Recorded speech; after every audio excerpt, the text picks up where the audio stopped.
Proverbs 4:23 states, "Above all else, guard your heart, for everything you do flows from it." Now, I know many of you have heard the term guarding your heart, and many of you take that proverb very seriously, all right? You use it, or you know someone who uses it as a validation to having walls up, as a validation to quote unquote protect themselves. Because the reality is that the world is scary. Relationships are scary. People can't be trusted.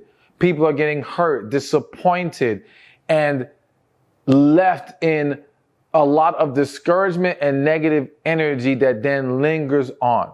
And so in this fear of trying to avoid that fate, many people latch on to the belief, well, I have to guard my heart. But I'm here to tell you, so many are getting it wrong. So many don't understand what that truly means. And they don't realize that the guarding your heart that goes with putting walls up is actually causing you more harm. There's a saying I always use: the same walls you have up to protect you are the same walls blocking your blessings. You cannot allow love to flow in and out with your heart guarded. Now think about what the scripture said. It said, for everything flows out of it. Where is the flow if the wall is there? So you've got to understand that you trying to live this life, trying to protect yourself, or like I'll describe, some women out there have snipers on the roof, walls up, landmines surrounding, all right, the place. You got all kinds of booby traps set because you are not trying to let anyone get too close. Anyone be able to penetrate your heart in a way that you feel like you are too vulnerable. But it is that fear of vulnerability that is robbing you of a higher quality of life and the chance to experience a greater relationship. So I want to lay out a few things for you to consider when you're thinking about guarding your heart. Number one, hurt is inevitable. Here's the unfortunate reality. Well, you know what? I say unfortunate, but it's actually not, and I'll explain why. But what I was going to say is the unfortunate reality of we will all be hurt at some point in our life. We will all face disappointment. That is inevitable. I don't think you could ever find a person that lives long enough who does not experience hurt, disappointment, you name it. All right? The key in life is not to avoid it, is to understand how we handle it and how we process it and how we learn from it. Now, the reason why I wanted to remove the word unfortunately from the fact that we will all experience hurt is because what we fail to realize is sometimes, many times, hurt is a necessary process to build us, to make us stronger, to help us gain better perspective. We will not be able to evolve to certain levels without seeing the other side of things. If all we experienced was good, we would not develop the character necessary to accomplish more in our life. Okay? So understand that it is not only inevitable, but it is in essence necessary. So getting back to the fact that we have to learn how to handle it and process it. You know, one of the big mistakes that we make is that when we are hurt, we take it personally. We internalize the hurt that others bring upon us. Now, I'm sure you've also heard the phrase, hurt people will hurt people. And it's a very real thing. Now, sometimes people rebuttal that with, well, I've been hurt and I'm not hurting anyone. That's not true. I'm sure if we examined your life close enough, we can see instances where maybe you don't pour into your children as much as you should because you have walls up. You are holding back from someone, or you have held back from someone you could have experienced a more amazing relationship with because you're afraid to get hurt. you're not allowing yourself to tap into your full potential or walk into your purpose because of your fears of vulnerability and hurt. Trust and believe you are hurting someone. It may not be a constant thing. It may not be a blatant, malicious thing, but it is happening in one way, shape, or form. Now, notice I said it may not be blatant. Well, here's the reality. Most cases of people hurting others, it is a symptom of the issues within them, not about the person. So a lot of times it's not that they're doing something to hurt you, to blatantly put on this negative energy towards you. It's again, it's something going on within them. So here's an example. You ever seen someone who they're quick to criticize everybody? They're quick to point out every wrong thing with everybody that's around them. And it's not that they're trying to hurt others. A lot of them, their mentality is, I've got to put the spotlight on you so you don't put it on me. All right? I got to hit you before you hit me. It's a defense mechanism. Now, of course, it's unhealthy. It isn't right. But it shows you an example of how they will take their hurt out on you, but it's not really about you. So when we learn to not internalize everyone's actions, everyone's poor decisions, everyone's sometimes mistakes, all right, then we learn how to free ourselves from dwelling in that pain, dwelling in that negative energy, and not feeling the need to have to, quote unquote, guard our heart in an unhealthy way. Now, of course, there's so much more I can speak on this specific point, but I just want you to understand that, listen, you can't outrun hurt. It is best for you to turn around, face it, and conquer it. And when you learn how to conquer it, and when you also understand that even in the moments that you've been hurt, you got back up and you're still alive. You got back up and you still made things happen. You're gonna be okay. In the moment that we're being hurt, we may feel like the walls are falling in on us. Life is over. What are we gonna do? But when you look back at all the times you've been hurt, were you not able to some level bounce back? You were. And trust, you can have an even better bounce back once you understand how to better handle and process these moments. So don't run from it, face it, handle it, conquer it, move forward with an open heart.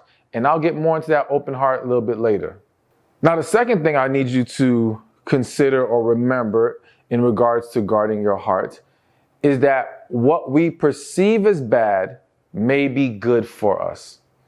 So I kind of alluded to that already in the previous point, but let me give you an example, a story that happened to me. I remember, this is many, many years ago, I was looking for a job. I came across this job. At the time, I had a degree in IT, right? So this was a job dealing with computers and tech and everything. So I was very excited. I really wanted this job. Went, applied, got the interview, didn't hear from them. I ended up getting offered another job at this other spot. Didn't really want it, but I needed the job. The other job never hit me up, so I took it. Took this new job. Let's just say it was working for a paper company. Not Dunder Mifflin, but no. So I'm working for this paper company and everything seems to be going great. I'm excelling at this job. I'm performing at a high level to where I think I got promoted after like 3 weeks. All right. I'm killing it. And I'm thinking I'm good. Out of nowhere, I come to work one day and them jokers let me go. To this day, I have no idea what I did wrong. I have no clue what triggered this. This wasn't a massive layoff. No one else got fired. I was the only one. And again, I just got promoted. So at the time, I felt a little distraught. All right. I was hurt. I was confused. 2 days later, I get a call. Who's the call from? That tech job I wanted from the beginning. They end up hiring me. not only did I end up at the job I really wanted and that was better for me, that job included life-changing moments, all right? One of those moments, believe it or not, I ended up winning a car at this job, okay? I literally, long story short, it was a raffle, got my name called. You have to put your key in the car. Whoever starts the car, it's theirs. Boom, I won a brand new convertible car. It was crazy. And I was only there for like 4 months, all right? All that to say, what I thought was this horrible moment of being fired opened the door to a huge blessing. And had I not been fired, I would not have left that job to take the tech job. I'm a very loyal person, so I would have been like, nah, I already work here. They're doing right by me. I'm not just gonna leave them like that. So it's like God freed me so that I can receive what was better for me. There's a lot of situations in your life that will be like that. There's a lot of situations where it looks bad on the surface because of what we perceive as bad. But there's something greater working in the background. And so when we try to avoid hurt, when we try to avoid quote unquote negative outcomes, sometimes we are interfering with the process God is trying to take us through. Now, of course, it doesn't mean blindly walk into a line of fire. It doesn't mean, set yourself up for failure. It just means that trust doing the things that God wants you to do. Trust the natural flow of life. Know that if you are putting your faith in God, things are going to work out. It just doesn't always play out the way that you think it should or that you thought you wanted it to at that time, because it needs more time for it to come into full fruition, for it to come full circle. All right. So once we start to learn that even the quote unquote bad moments, like there's a quote I use, when you're walking with God, even your bad days are good days. Or no, I'm sorry. When you're walking with God, even your bad days are blessed days. That's the actual quote I use. So when you start to remember that, you get to a place where now you're able to shrug off those moments and nothing gets you so far down because you know there's something better waiting for you. And again, because I have to keep reiterating this point, then you'll feel less of the need to have to quote unquote guard your heart in life because you know that God got you and you're gonna be okay. All right, so let's keep this going. Another thing for you to remember in regards to guarding your heart is that we need to learn to be more forgiving and give grace. All right, so let's start with forgiving. I always say everything is forgivable, but certain things are unacceptable. What that means is this: forgiveness is for you. Forgiveness is your freedom. Forgiveness is essentially saying, I am not going to hold on to this hurt any longer. I'm not going to hold on to this negative energy any longer. I am freeing myself from it and I'm moving forward. That's basically what it boils down to. All right. And so though you may forgive someone, and you should, because you don't need to be holding on to that pain, holding on to that negativity. It's like there's another saying that says, when you don't forgive, it's like drinking poison and expecting the other person to die from it. You're only hurting yourself. So forgiveness is necessary. However, that does not mean you have to accept their behavior. Meaning, let's put this in the context of a relationship. You could forgive someone who hurt you in a relationship and still recognize they are not for you. They are not best for you to be with in a relationship. Therefore, you don't need to take them back. You don't need to necessarily become friends. You don't need to do any of that. You can still move forward and forgive. And when we speak on it from a more spiritual perspective, God made it clear. If we want to be forgiven, we have to forgive others. How can we expect forgiveness for our mistakes, our shortcomings, our moments of falling short, if we won't express that or we won't give that forgiveness to others? So we have to do it. We have to embrace it. It is what's best. But notice I said, and let me say this before I make this other point. In regards to guarding your heart, it says everything flows from it. When you don't forgive, you are trapping that negative energy in your heart. And now your actions, your thoughts that flow from it will be tainted with this negative energy. And now you will find it harder to be more of a positive person, to think more positively, to see the good in things, to be able to walk more in faith, so on and so forth. That's the type of thing you should actually be guarding your heart from. Not from the chances of you being hurt, not from the fear of vulnerability. But as I mentioned, I said grace as well. We need to give more grace. What I've seen in this world is that we forget real quick that we make mistakes too. and to be more specific, like it always baffles me when I see people get up in arms about someone telling a lie. And don't get me wrong, lying is wrong. There's no way to validate it. People need to learn to be more honest. But can we not act like we haven't all told a lie before?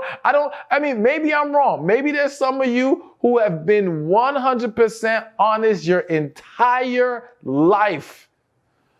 But in the vast majority of cases, a lie has come out. Now, again, that isn't to say, oh, well, because we've told a lie, excuse other people who are liars, accept them for being so deceitful. No. What I am saying is that we don't have to look so negatively upon people, judge them so harshly, think they're just horrible person when they've done things that we have done ourselves. Give some grace and be willing to go beyond the surface, because in using the example of a lie, think about why you lied in a moment. You didn't lie because you were trying to hurt someone. You didn't lie because you wanted to betray them. You lied out of the defense mechanism because you were either afraid of an outcome, worried about how they would receive it, so on and so forth. So when we understand the reasons why typically a person lies, then there's a chance for us to possibly rectify the situation. Listen, some situations are you're dealing with someone who you simply should not be dealing with, all right? And there's a bigger picture that will show you what that is, or, if that person it fits in your life or not. But in the cases of this is not a bad person, but they've made a bad decision, if we're willing to not be so stuck on what happened on the surface and go beneath it, we can find resolution and create more harmony. And with that, we experience more peace for ourselves. Because now we're not holding on to, again, the hurt, the disappointment of the lie. We've now resolved it. We're good. We move forward.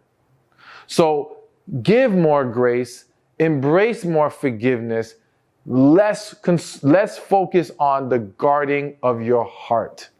All right, so the next thing on this list, and I kind of spoke on it, but we're going to highlight it some more, is what you really should be guarding your heart from is all negativity.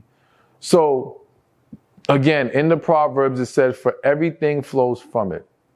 So essentially what it's saying is, do not let your heart become contaminated by negative things, fear, anger, animosity, resentment, jealousy, foolish pride, all right?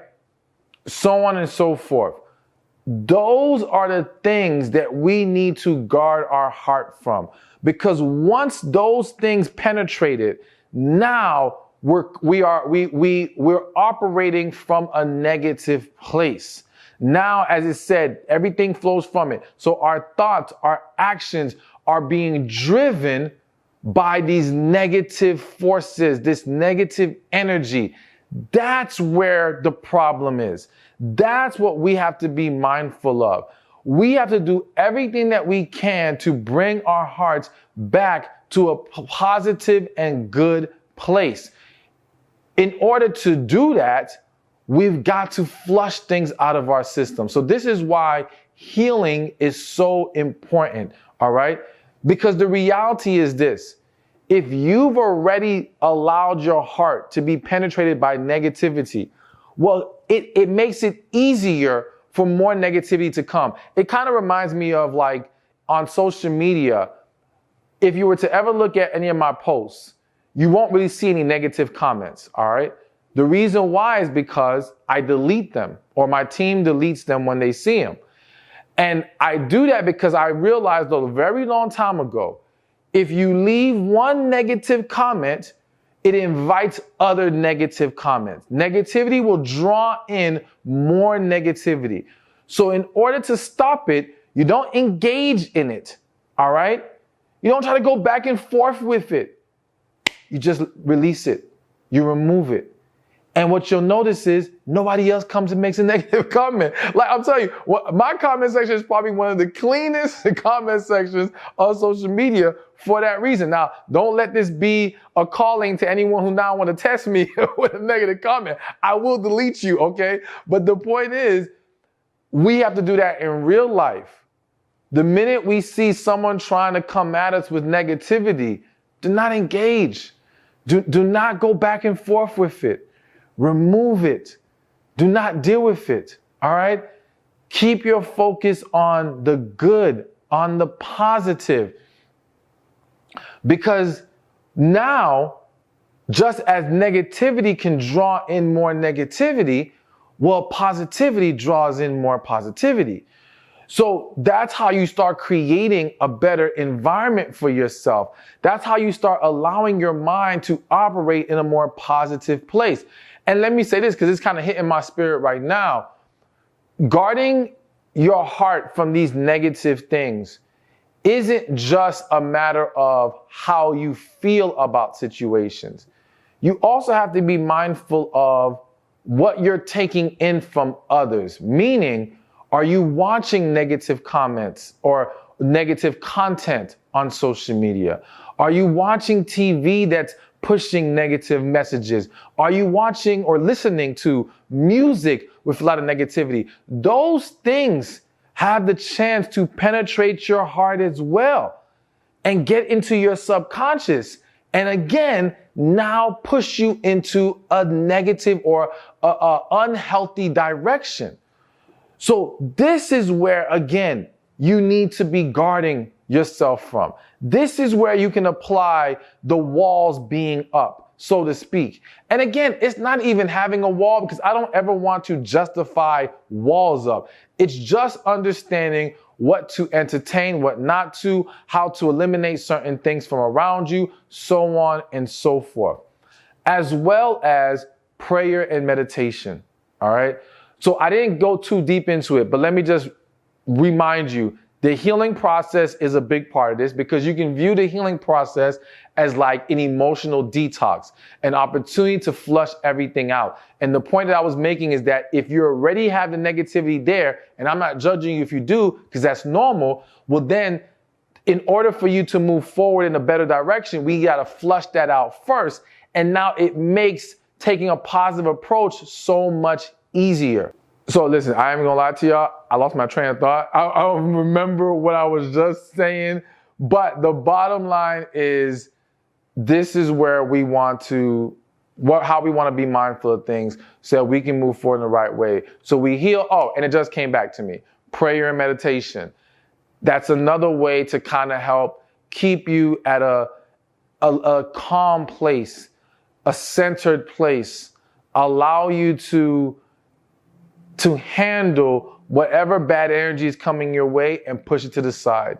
All right. Helps keep you in check. Keeps your mind right. Is good for you. So consider that. Consider a morning routine that includes prayer and meditation, because that's going to be very healthy for your heart and for your spirit, for your mind, and your overall quality of life. All right. So now the fifth thing that you have to always remember about guarding your heart is that God and your spirit is already your protection. So here's the thing. At the end of the day, you can either walk in faith or you can walk in fear. And when your mentality is that I have to guard my heart, you are essentially walking in fear. Not only are you walking in fear, but you're essentially saying, I do not trust God to make sure I'm good. I don't trust my spirit to be able to discern what's in front of me and kind of lead me or give me insight as to what I need to do in this moment. All right. And again, I don't say that to make you feel bad about it or to judge you. We've all been there. I believe we've all been there. It's just for you to become aware so that you can understand why you need to shift the way that you're viewing this and the way that you're going about this. God can and is protecting you when you put it in his hands. So the way that I want you to start looking at life is look at it like this. If I am dealing with someone, if I'm dating an individual, and there's the fear of, well, how do I know I can trust them, right? Well, my thought process is, since God is my protection, I don't need to focus on, can I trust this person? I need to focus on, does God even want me with this person? If God wants me with this person, then whatever is going to come about is what needs to come about. All right? If God says, no, you're good here, then I will be good here. I don't need to try to analyze everything, because if we leave it up to us and our own understanding, we could always find reasons to not trust or to validate a wall being up or whatever the case may be. And again, as I mentioned in the very beginning, you cannot experience the true potential of a relationship with walls up, because you're not allowing the flow of love to go back and forth with a wall up. You're not allowing full vulnerability with a wall up. And these things are necessary for the health and success of a relationship. So I've got to come in wall down. I've got to come in being willing and prepared to give my heart to who God says I should give my heart to. And he will be my protection. And if I even do get hurt again, let's go back to, I believe it was number 2. Hurt sometimes is based off our perception and misunderstanding of things. Maybe that hurt was to wake me up. Maybe that hurt was redirection into something greater. If I always trust and believe that no matter what happens, God got me, then I can always bounce back from anything. So I don't need to, on my own strength, protect myself. And then we go further than that, because not only is it just God, but the extension of God, which is our spirit. And for you as a woman, think about your intuition. You know, if you watch my videos, you know I'm a huge believer in women's intuition. I believe it is a huge, amazing blessing. And how many times have you ever experienced your intuition being wrong? I've never come across a woman where her intuition was wrong. Now, we can make a whole discussion on how do you know if it's intuition versus your own head or fear, okay? Which I'm going to give you a quick tip. Fear is based off of logic. Intuition needs no logic. Meaning, if you walked into a room and you identified certain things that can be dangerous, that can cause you to be afraid because you have logically deducted where there might be a problem. Whereas intuition, you could walk into the room, everything could seem safe. There could be nothing logically that says there is a problem here, but your spirit's like, get out of there now. You don't need to be there. Something's not right. It does not need anything logical. It is what you feel. It is what you sense. It goes beyond what we see, what we hear, what we try to process. Because God does not need logic. God can see beyond all of it. All right? So, when you understand that your spirit possesses so much wisdom, so much understanding, that it can see what you cannot. It can hear what you cannot. Then you can rest assured that if you tap into it and get in tune with it, you're gonna be good. And I know this all sounds easier said than done, all right? And forgive me, but I still have to encourage you in doing it. Now, listen, one of the things I would always suggest real quick for those of you who may feel like, well, you don't hear from God very well, or maybe you struggle being in tune with your spirit. Well, fasting. Let me just say it. Fasting is a great way to get closer to God, closer to your spirit, gain more clarity, strengthen yourself in that area. All right. So consider doing a fast. Maybe you can start with a day or a few hours. You can do it with various things. Sacrifice something. Maybe it's TV. Maybe it's the internet. I believe fasting food is the ultimate thing. All right. For various reasons. But I think for someone starting off, even when I started off, I did the TV, I did no music. You can do different things to get your feet wet. But I do think you should work your way up to no food for a while. Like I said, it might be hours, it might be a full day. I've gone as long as 7 days, no food, just water. One of the most amazing experiences I've ever had. But the point is, your spirit and God is enough. Put your trust in them and you will be good. You have to believe it to receive it. And always remember that your perception of things can create your reality. So when those perceptions are negative or self-defeating, it creates a scenario or an environment where you're not going to see the success you should see or deserve to see in dating and relationships and with men. So it's important to understand what perceptions and beliefs actually get in people's way. All right. So I'm going to lay out for you 7 limiting beliefs that are stopping you from meeting the right man, because the right man does exist. Plain and simple. There is a man out there for you, but you've got to get your mind in the right place so that you can receive these things. So let's start with the first one that I think is a huge problem. And I see it on my channel all the time. And that is the belief that dating is too complicated. All right. So I'm sure that resonated with a lot of you, right?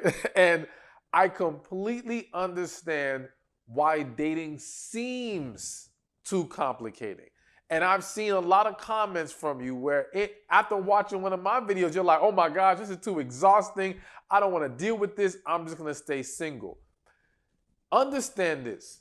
It only feels complicating because you've been fed, or here's one of the reasons, you've been fed so much different information. And I understand that's confusing. You know, one person's telling you, make him chase you. I'm telling him, don't make any man chase you. Don't chase him either. One person's saying, play this game. I'm telling you, don't play games. You know, this family member may have said, well, you should handle it this way. And when you're given so much conflicting information, it can cause things to seem confusing, frustrating, overwhelming, so on and so forth, you know? As well as the fact that when you're receiving this information, because I'm always, you know, breaking everything down to the T, at least I try to go to the T as best as possible, and the depth of the information may make it, again, seem like this is too much. But picture this. It's kind of like you ever experience having to take a test, and when you looked at the test, you was like, oh my gosh, this is too much. You know, I'm not going to be able to pass this test. I can't do this. I'm just going to give up, right? But then at some point during the sitting there, because, you know, we have to sit there and wait for everybody to finish their test, you decide to actually look at the questions, and then you start to realize, wait a minute, I know this. This isn't too bad, you know? And then in the end, you actually pass the test. And I think that dating for a lot of women, that's what it seems like. You're seeing all these things. You're getting all this information. It overwhelms you. You throw your hands up in the air. But if you take a step back and just process the information being given to you, it's not that bad. It's not that hard. Because the reality is that dating can be very simple as you're willing to make it. Because the reality is this. It gets complicating also because we allow a conflict between our emotion, our logic, and our spirit. All right, let me repeat that. We allow, and yes, we as people allow a conflict between our emotion, our logic, and our spirit. So, our emotions are feeling one thing, or they want to feel something, right? And we're giving into that in the moment. But then our logic in what we're seeing and breaking down and analyzing is telling us something else. And then our spirit, during this whole time, your intuition, your inner voice, whatever you like to call it, but I'm going to call it your inner spirit, your intuition, even say God speaking to you, right, is telling you something else. And because we're at battle with these three things, again, the dating landscape starts to seem more complicated. Relationships, men start to seem too difficult to deal with. But I would argue if you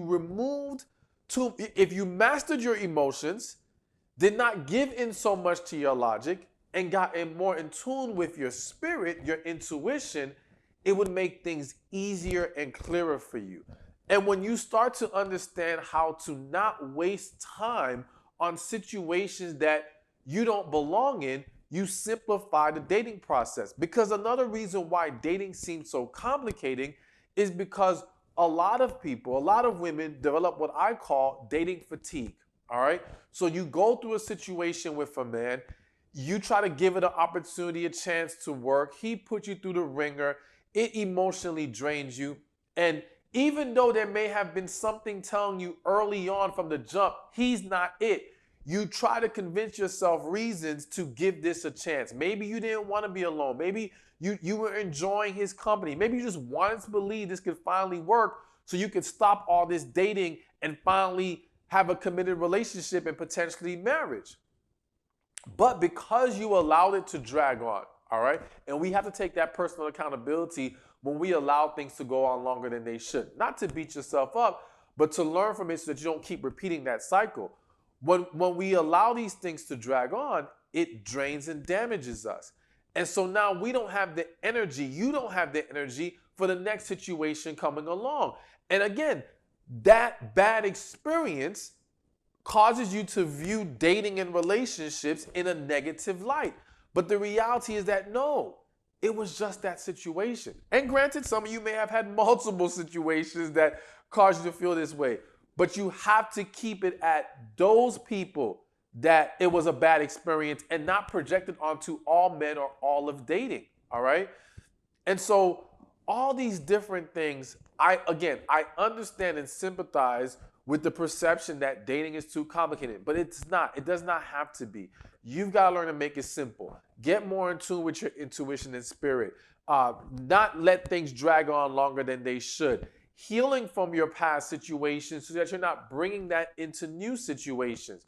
You also have to understand that when I give you all this information, I'm helping you have different perspectives and understandings of men and dating so that you're better equipped to go out into the dating field.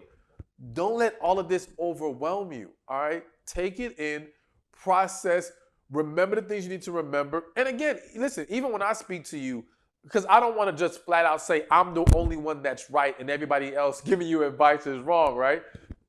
But I'm just going to tell you, listen, if you're a spiritual person, pray about any information you receive from anybody, whether it's me or anybody else. You know, if you're not spiritual, then again, really take a step back and process, is this healthy information I'm receiving? And I think deep inside you know what it is and what it isn't. All right. Sometimes that toxic information may feed how you're feeling emotionally at that moment. But when you're honest with yourself, you know it's game playing. You know it's tricks that's only going to cause more problems. Let's not engage in that, because that's what makes it more complicated. When you engage in games, it's going to get more complicating. When you're not transparent in dating, it's going to get more complicating. You got to be real about who you are, what you desire, what your requirements are, all right? And again, when someone is not willing to step up to the plate, keep it moving, let them go, and move on to the next. All right, so now there's probably more angles we can add to what creates this perception of dating being too complicated, but we're going to move on to the next thing. And the next limiting belief is that there are no good men where you live. All right. So I hear this one all the time. All right. And granted, I understand that in certain cities, the amount of quality, depending on what that woman deems as quality, all right, because everybody has a different perception on what quality is, it may be less options in a woman's area. I don't doubt that that exists in some places, right? But I never believe this idea that there is no such quality in your area. And even if there isn't, I have a solution. But let's first focus on the idea there's no quality in your area. So let me give this analogy. Don't judge me. Just work with me here, all right? So I live in Atlanta, okay? And if you don't know, I come from a Caribbean background. I'm Haitian. And so coming up, I used to live in Miami. Coming up, we party, we celebrate, we dance. And I like that kind of stuff, right? So living in Atlanta, I still like a club. I still like going to a club here and there because I like going somewhere to dance and just let loose and have some fun. Anyways, I would go to these clubs in Atlanta, and it would seem like all these clubs only had sections, all right? All these VIP sections or whatever. And so nowadays, it's not the mingling and dancing that it used to be. And I started to believe, oh man, there's no good clubs anymore. There's no places to dance anymore. Everything is go post up and try to look cute or look like you're somebody or whatever. And so it got to a point where I was like, I'm not even going to try to go out anywhere because there's nowhere to go. There's nothing in my city, right? Until one day, I went to go meet a friend with me and a couple of friends. We went to go meet up at this hotel just to have a couple drinks and talk. And while we were there, we end up hearing music around the area. This is still in Atlanta. And we're like, where's that music coming from? They're playing some good music. So I was like, yo, let's go check it out. So we went to look, and it was this spot that was exactly what I like. Mind you, this is not far from where I live. And it was just like, so this whole time I bought into this idea that this type of club did not exist anymore, right? And that all that existed was things that I did not enjoy about clubs. But it was always there. But it's so easy to get fooled by your limited experiences. And I'm going to say limited because we may feel like, oh, we've been to every spot. Or you may feel like, oh, I've dated so many men in this area. But you ain't dated everybody. You may not have even met a fraction. Well, you probably didn't. The average person didn't go out with a whole heap load of people in their area. And so you may not even realize that even in your city or surrounding areas, there are pockets that there might be men that you like. Or there may be just men scattered about in those areas that you just don't know about. But the minute you start believing that there is none in your area, you give up any desire or willingness to go out, to allow yourself to meet people. And then what you don't realize is you start projecting that negative energy. If we think that what we're looking for, desire, is not accessible to us, we're not going to project a positive energy about that. You know what I'm saying? So you have to be very careful and understand, don't get caught up into, yeah, but I'm just not meeting anyone in my area. Yeah, you haven't maybe met that guy yet. Doesn't mean you can't. Now, I can hear some of you in the back of my head saying, well, it's not just me. All my friends in my area say the same thing. And again, I'm not saying it isn't skewed in certain areas. The percentage of the type of guys that you may like, it might be lower in certain places. But I still don't believe it's just a flat out, there's no guys there. But again, I told you, let's just say there isn't. What's the solution? Well, thankfully, we live in a day and time where it is easier to meet people outside of our area. Whether it be social media, whether it be going on online dating. I know some of you are not too keen on that, but I'm going to talk about that a little bit later as well. But these options are available, and it gives you the ability to meet men beyond where you live. So even if, which I don't think you should believe there's just no men in your area, but even if you reach that point, that's not a reason to think that you can't meet someone elsewhere that you can still make something happen with. So you still got to think positively in this way and understand that options do exist out there. You just may have to take different measures in order to connect with those options. All right, so now let's keep it moving to the next limiting belief that's stopping you from meeting the right man. And that's the belief that good men don't exist. Now, remember what I said when this video started. You have to believe it to receive it. And before I continue, make sure to subscribe to the channel and like this video. I appreciate your support. So again, you have to believe it to receive it. If you do not believe good men exist, how are you going to meet one? and if you say, well, if one shows up, I'll believe it. Here's the problem with that mentality. If a good man shows up, but you don't believe good men exist, you will try to explain away to yourself that this is not a good man. You will find ways to validate your negative perception that this does not exist. You'll say he's too good to be true. Nah, something's got to be wrong. You're going to start looking for things, and you will self-sabotage because you won't allow yourself to accept the good that's standing in front of you. And what's hitting my spirit is also the reality of this. No man is perfect. Let me make clear. Good men, great men do exist. But no perfect man exists. And because perfection does not exist, this means that as men or as human beings, we're going to make mistakes. We're going to sometimes get it wrong. And if you have it in your head that good men don't exist, the minute he does something wrong, even if it's an innocent mistake, you will use that, magnify it to say, you see, this is what I'm talking about. There are no good men. You will give him less grace in the process of learning and being better for you, because there's an adjustment period.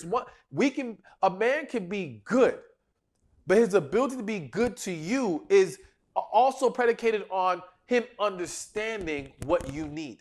And so there is a learning process. There's some things that, yes, he may get on his own, but the smaller details, and let's be honest, as a woman, you work in the details. You're not just looking at the big things, you're looking at the little things too. And that's where a lot of men do struggle, because they don't understand, the importance of the little things. But again, those little things are very dependent on that person individually and what matters to her, okay? So with all that said, when he doesn't get it right, you're going to use that to say, yes, here we go again, another not a good man, right? But let's go a little further with this whole good men don't exist. Be honest with yourself. Can you honestly say you've never seen a good man? Now, some of you are going to say, yes, you've never seen a good man. But listen, think about it for a second. Because a lot of times when women say good men don't exist, what they're really saying is, I haven't met a good man that I've been able to connect with romantically.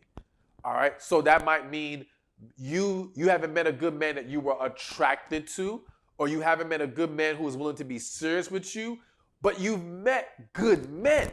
They are out there, okay? And you have to understand the difference, because, again, the minute you slide into they don't exist at all, you cast this dark shadow on all men, on dating, on relationships that will shoot yourself in the foot. And will also, let me make clear, will become repellent to good men. If you carry that negative energy and perception, you're going to give off a spirit that is not inviting to a man who's actually good, all right? But guess who will still come your way? All the bad ones. All the ones who want to sleep with you, all the ones who don't mind using you and wasting your time, because they don't care about your spirit. They don't care about your energy. They care about getting what they want. But the good guy, the genuine, serious guy, he's going to be a little more sensitive to what you're giving off. And if you're not giving off that good energy, that good stuff, he's going to move on to the next person. So it's important to remember there are good men. You have come across them. Maybe they were cousins. Again, maybe there were guys you weren't interested in. And I'm in no way saying get with a guy just because he's good but you're not attracted to him, or you don't have that feeling with him. All right, good guy doesn't mean right guy for you. So I'm not pushing you in that direction. I am simply telling you, but recognize they are there. They are there. Recognize they exist. All right, and hold on to that, because that will allow you to keep the positive mindset necessary to not just see the good ones that you will be interested in clearly, but to be able to receive and create a relationship with that individual. All right, so before I continue, real quick, we're talking about these limiting beliefs, and understand this. A lot of this stuff stems from a lack of healing. A lot of struggle to project a good spirit of positive energy is due to a lot of women being disconnected from their feminine energy. And simply not understanding the world of dating and men in a deeper way. So if you are looking for additional help, because I'm always getting people asking me, can I coach them? How can they sit down with me? I will give you the opportunity right now to join my special coaching program. I want you to go to receivingmyblessings.com. All right. Click the link in the description of the comments section. Thousands of women have joined. So many are getting all kinds of help. They're seeing a huge difference going through this program. There's modules on healing, purpose, hearing God more clearly, feminine energy, all of it. Join today. Again, receivingmyblessings.com. All right, so now the next limiting belief stopping you from meeting the right man is the idea that men only want one thing. So we're talking about, what is it called? The horizontal polka. Getting in your pants. I'm thinking about all the lingo people use rather than just saying the word. You get what I'm saying. Lay down with you, yeah, all that. So anyways, this idea that men only want this one thing is wrong. Let's first make this understood. It is wrong. Now, please, I get and understand completely that many of you have experienced tons of men only wanting one thing. And I think this is what you have to understand. Men in general, believe it or not, do want relationship. Many men do want marriage, all right?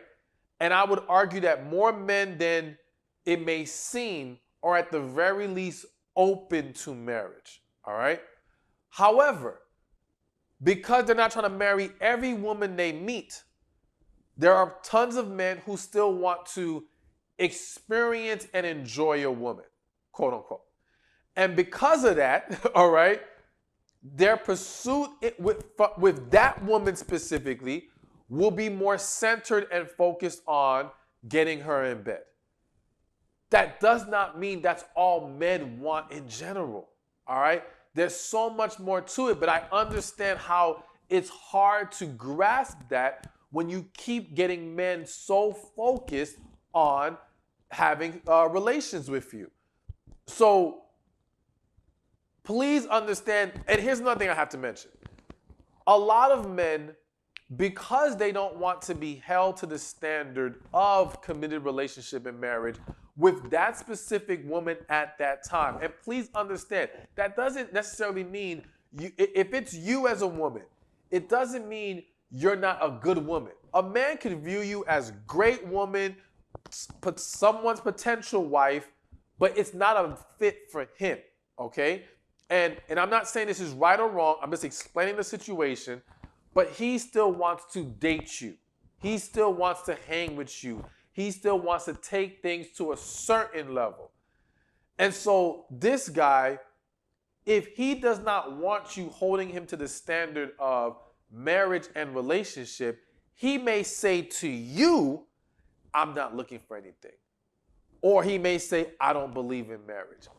But it's not actually true. And the proof that what I'm saying is correct is how many times have you seen or heard of men who will be in a relationship or in a situationship with one woman, claiming they don't want commitment, claiming they don't want marriage, right? Finally, that woman leaves him or they break up, whatever.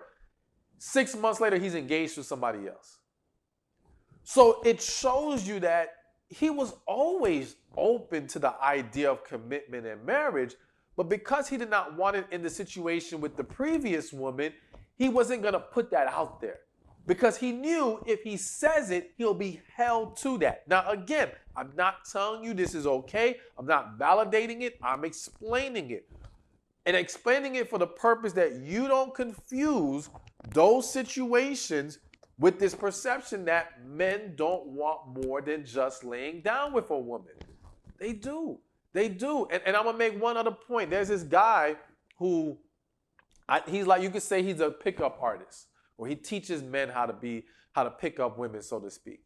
And he told me one day how the vast majority of men who want his coaching or, call him for services are actually men trying to get one specific woman.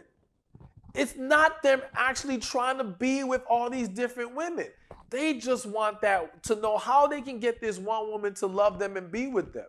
So it really shows you how so much more men than you think want more than just having fun in the bedroom. Plain and simple. So, and again, it's important that you really understand that, because if you start to think men only want one thing, then you start to believe, what's the point of us? What's the point of dating? What's the point of these relationships? I'm done with these men. I'm done with this, because you think there's no one out there who wants the level of commitment that you do. But there's plenty. So please reject that mindset and understand you just have to meet the right guy who you connect with and aligns with you and shares your values and your desires so that you guys can come together. All right, so now speaking of, getting in your pants, let's get to the next limiting belief, and that is the idea that all men cheat. All right. Now, I'm not gonna get too deep, but I'm gonna get a little real with y'all, because I think it's important to just be transparent. All right. So one, of course, I'm gonna tell you that all men do not cheat, and I genuinely, wholeheartedly believe that. I'm not just saying it to make it sound good to you or to just, throw the wool over your eyes. No. I have met men, tons of men, who are really about being committed, loyal, who have no desire to be running around and dealing with this one and that one. They're simply not wired for it. All right. A lot of men, I honestly would argue, the majority of men, all right, are wired in a way that if they're getting what they need, they're good. They're not going nowhere else. All right. Now we can argue about and discuss the idea of, are they actually getting what they need? What is it that men need? That whole discussion, because I think that sometimes, if I'm being, again, I'm keeping it real with y'all, there are situations where the woman says, well, I did everything for him. But in reality, if you dig into the situation, what she was doing for him wasn't actually what he was asking for, what he needed. And that disconnect can start to open all kinds of doors. Now, let me make clear, again, I am not making excuses or validating. I'm explaining to y'all so you guys have clarity on this situation. But ultimately,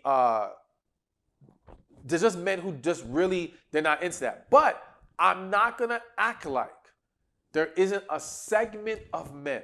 And again, I would argue this is a minority in compared to those men who, if they're getting what they need, they're good. There are men who their mindset is cheating is a way of life. It's just what they do. It may be a little bit cultural. It may be some internal wiring. Again, it's a deeper discussion we'll need to have. But I am starting to observe where some men are wired in a way that it makes it very difficult for them to be monogamous. Or they just flat out reject it. They're just like, no, I don't care. It's not part of what they subscribe to. But again, don't be fooled by that segment of men and projecting onto all men. It isn't all men. Listen, there are tons of stories of men who have gotten not just neglected in their relationship, abused by their woman, treated poor. I mean, you name it. It's situations that if I told you about, you'd be like, I wouldn't blame him if he cheated. I'm not saying it's ever okay. I'm just saying that some situations are so bad, even you as a woman would be like, man, okay, I kind of understand it. And I know, of course, the answer is always just leave if you're not being treated right. But, it gets a lot more difficult. And again, we'll say that for a different video. But the point is, not all men cheat. But if you start to believe that, then again, it causes you to feel like, what's the point of this dating? What's the point of these relationships if I'm never going to get a faithful man? But you can get a faithful man. But I'm going to say this. I didn't want to say it. Lord, I didn't want to say it. But I'm gonna say it. It's hitting my spirit again. Sometimes there's a trade-off. I'm just saying sometimes there's a trade-off. And what I mean by that is this. I don't want to flat out make this like an absolute. But I will say that, let's say, for example, you desire, and this is just an example, this is not saying all men in this field act this way, all right? But let's say you desire a musician, an artist who's always on the road, okay? And he's not just a musician, let's add more to it. He's a good-looking musician. He's a successful musician. And he's very masculine, all right? Now, again, I'm not saying all men like this will cheat, but I'm going to say that, listen, that guy in that situation is going to have a harder time. And if you're like, well, I have to have this specific type of guy, then you have to understand that there's certain pitfalls or struggles, obstacles that may come with that, right? So when I say there's a trade-off, what I mean is the type of guy who is going to be more capable of being monogamous and faithful may be in a different box that you're not looking at, that maybe you haven't considered. And again, I know I'm being kind of vague. This is something that we got to dive a lot deeper in, and I'm trying to watch how I navigate this topic right now. But ultimately, yeah, we're going to leave that alone. The bottom line is, not all men cheat. Get it out of your head. You can have a relationship with a man who will be faithful to you and monogamous and want to be with only you. That does exist out there in the world. All right, so the number 6, limiting belief, keeping you from meeting the right man, and I say this with love, but please don't be triggered, just hear me out, is the mentality of he needs to take me as I am. So hear me out.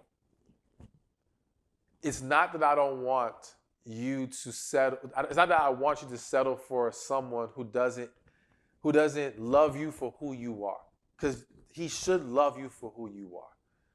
But the idea of take me as I am, as I stand right now, can be very problematic because as you stand right now, you may have some issues. All right?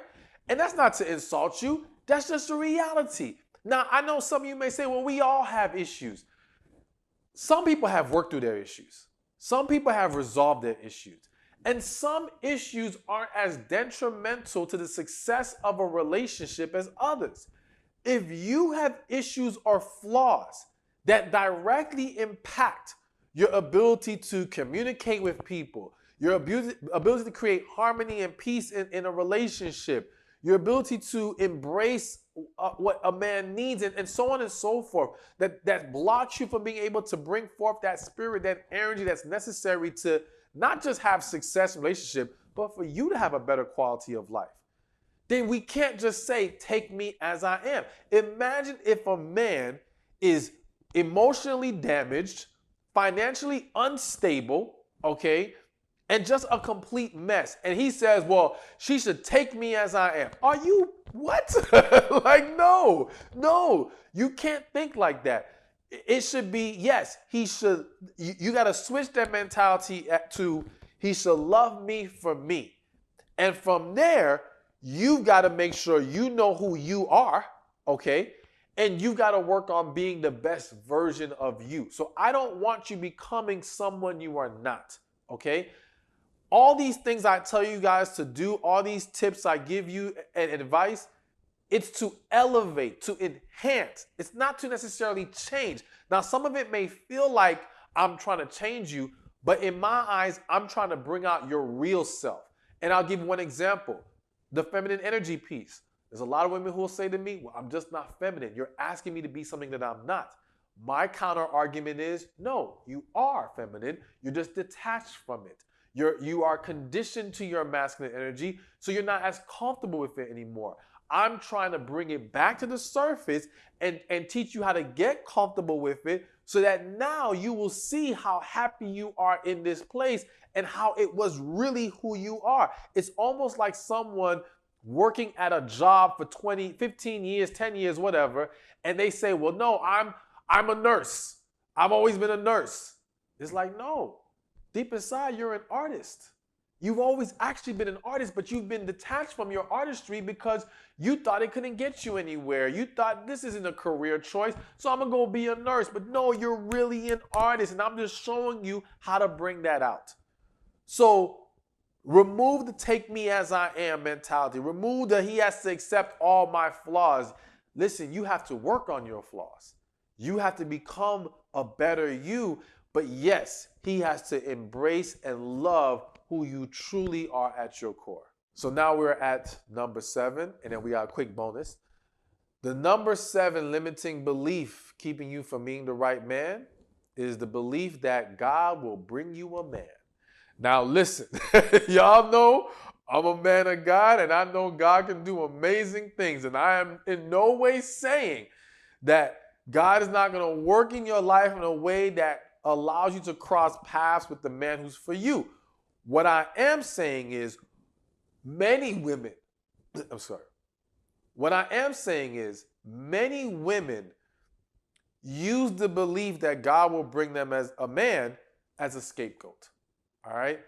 And so because, well, God will make it happen, God will bring them to me, I don't have to work on becoming my better self. I don't have to heal from my past. I don't have to learn how to date better. I don't have to be mindful of my limiting beliefs and how I'm thinking. You know, all these different things because, well, God will take care of it. No, that's the problem. As they say, faith without works is dead. Yes, believe God can guide you to your blessings, but embrace the work you have to do along the path. Embrace the process you have to undergo. So take it further than just God will bring me a man. Take it to what do I need to do to receive the man God has for me? What is my role in this? All right. And when we take more initiative in that process, and that's in any aspect of life. So it could be in your career, your purpose, whatever it is. Ask, what am I supposed to do? What do I need to embrace? And then work on that. And in doing your part, you will receive what is truly for you. All right, so one quick bonus. I mentioned it earlier. Another, you could say, limiting belief that is at least getting in the way of some women, because it doesn't apply to all, is the idea that online dating is pointless. All right? And I'm just going to say this, because I'm going to do a whole different video on focusing on online dating. I've had clients who've met their husband through online dating. Online dating is simply a tool to use to meet more people conveniently. Now listen, some of y'all, it may not be time for online dating. Some of y'all may never need to go on there. But consider it. Pray about it. Be open to it. A lot of people who don't see success is because they don't do it the right way. They don't take a real full-hearted approach when they do it. They're kind of one foot in the door, one foot out the door, and that leads to these subpar results. Again, yeah, people will say, well, there's crazy people online. There's crazy people in real life. It ain't no different, all right? It's the same people either way. It's just an easier way to meet more people, to make it more accommodating, especially if you're someone who's not getting out or doesn't feel like you can get out, or as I mentioned earlier, don't feel like the type of options you desire aren't in your area. So be open to it, consider it, and again, understand, when you start to put your mind and thoughts in the right place, you can start to create a much better, more positive, happier reality, that will bring you the things that you truly desire in life. Hey, thank you for watching this video. Be sure to check this one out right here, and I'll see you there. So there's this great quote that says, lust can feel like love until it's time to make a sacrifice. And I wanted to lead with that quote because even though we're not going to really dive into the whole lust thing in this video,